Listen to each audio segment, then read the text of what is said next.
कामचोर देवरानी। एक बार की बात है, सुषमा अपने पूरे परिवार के साथ खुशी खुशी मोहन नगर में रहती थी। उसकी 2 बहुएं थी, पल्लवी और शिवानी। एक दिन दोनों बहुएं रसोई में काम कर रही होती है कि तभी उनकी सास सुषमा उन्हें बुलाती है।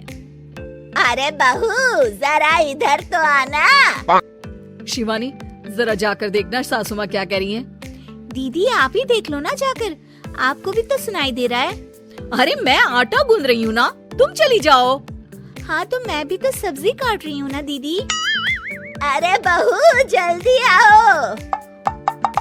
वो ये तो जाएगी नहीं, मैं ही जाकर देखती हूँ कि क्या करना है। पल्लवी सुषमा के कमरे में जाती है। जी मम्मी जी, क्या हुआ? शाम को घर पर कुछ मेहमान आने वाले हैं, तो तुम अच्छा सा खाना बना लेना बहू।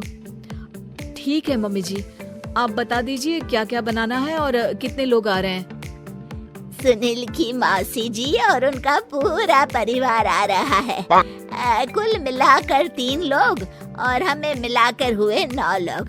तो अभी से ही तैयारी करना शुरू कर दो। और हाँ, घर की सफाई भी कर देना, हाँ अच्छे से। जी मम्मी जी, सब काम हो जाएगा, आप चिंता मत कीजिए। पल्लवी शिवानी को घर में मेहमान आने वाले हैं इसके बारे में बताती है। क्या 9 लोगों का खाना बनाना होगा, घर की सफाई करनी है? बाप रे, सासू माँ ने तो हमें घर की नौकरानी ही समझ कर रखा है। ऐसा नहीं बोलते शिवानी, हम इस घर की बहू हैं और घर के काम करना हमारा फर्ज है।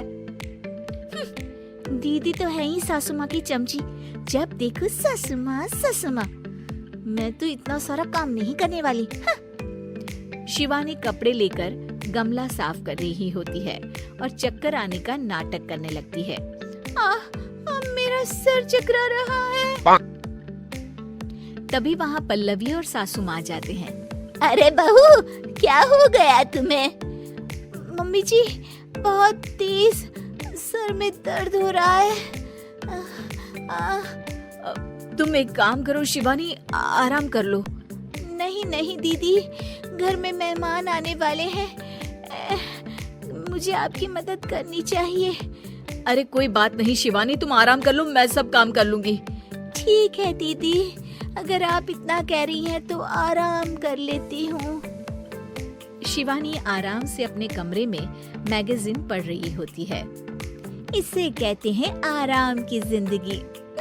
इतना सारा काम। चलो सारा काम खत्म हो गया, शिवानी को देख आती हूँ। शिवानी अपने कमरे में ईयरफोन में गाने सुनते सुनते सो जाती है और उसके साइड में मैगजीन भी रखी होती है। पल्लवी वहाँ आ जाती है और वो सब देखती है। ओहो, तो मतलब सब काम चोरी का बहाना था। अभी बताती हूँ इसको। घर का सारा काम मुझे करना पड़ा और ये महारानी यहाँ मैगजीन पढ़ रही है, गाने सुन रही है।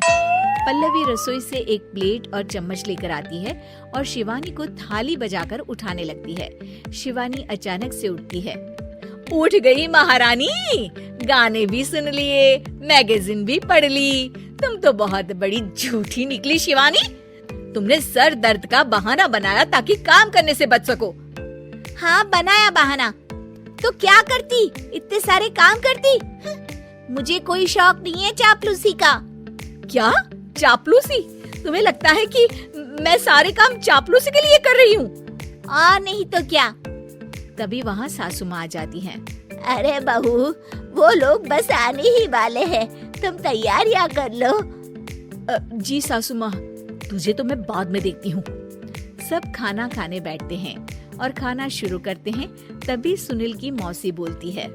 वाह भाई वाह, खाना तो बहुत ही अच्छा बना है सुषमा जी, एक एक चीज में क्या स्वाद है। ये सुनकर शिवानी मुंह बना लेती है। उसे अपनी जेठानी की इतनी तारीफ राज नहीं आती। आपकी बहुएं तो बहुत ही अच्छा खाना बनाती हैं। हाँ बनाती तो दोनों ही अच्छा है, पर आज ना ये सारा खाना बड़ी बहू ने बनाया है।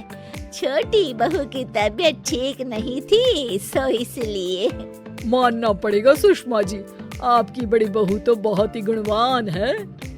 पल्लवी की तारीफ सुनकर शिवानी को जलन होती है। पल्लवी ये सुनकर खुश हो जाती है और शिवानी की तरफ देखकर उसे चिढ़ाती है। कुछ देर बाद मेहमानों के जाने का वक्त हो जाता है। मौसी जी सबके लिए उपहार लाई होती है। वो सबको शगुन के पैसे देती है और अंत में पल्लवी के पास आती है। तुम्हारे लिए शगुन का लिफाफा तो है ही, पर बहू तुम्हें एक और उपहार भी मिलेगा इतना अच्छा खाना बनाने के लिए। मौसी अपने सोने के कंगन निकालकर पल्लवी को पहना देती है। ये लो, ये मेरे मनपसंद कंगन है, अब से ये तुम्हारे हुए। धन्यवाद मौसी जी। ये देखकर शिवानी तो पूरी तरह से जल जाती है और गुस्से से रसोई में चली जाती है। तभी वहाँ पल्लवी आ जाती है और उसे अपने कंगन दिखाने लगती है। देवरानी जी, अब आपका सर दर्द ठीक तो है ना? मुझे लगता है कि अब सर दर्द शुरू हो गया होगा आपका।